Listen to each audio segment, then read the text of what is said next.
तर सभेतील लोकांना पाणी देण्यासाठीच महिला आलेल्या होत्या। पाणी देण्यासाठी आलेल्या लोकांना मोबदला दिला असं रवी राणांनी म्हटलेलं आहे। रोहित पवारांनी केलेल्या आरोपांना रवी राणांनी हे उत्तर दिलंय। रोहित पवारांचा अभ्यास कमी आहे, सभेतील लोकांना रोहित पवार पाणी देणार होते का असा सवाल रवी राणा यांनी केलाय। रोहित पवारांचा अभ्यास कमी पडत आहे, कारण की अमरावतीमध्ये आदरणीय देशाचे गृहमंत्री अमित शहाजी जेव्हा आले, यांच्या सभेला लाखोच्या संख्येने भीड उमडली।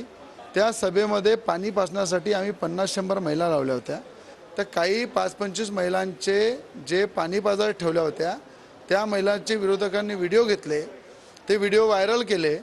आता मला हे विचारायचं रोहित पवारांना की एवढ्या कडाक्याच्या गरमीमध्ये जर त्या सभेमध्ये आलेल्या व्यक्तींना जर पाणी पाजासाठी महिला ठेवल्या नाही किंवा पुरुष ठेवले नाही, तर त्यांना पाणी कोण पाजणार आहे? रोहित पवार पाजणार आहे का?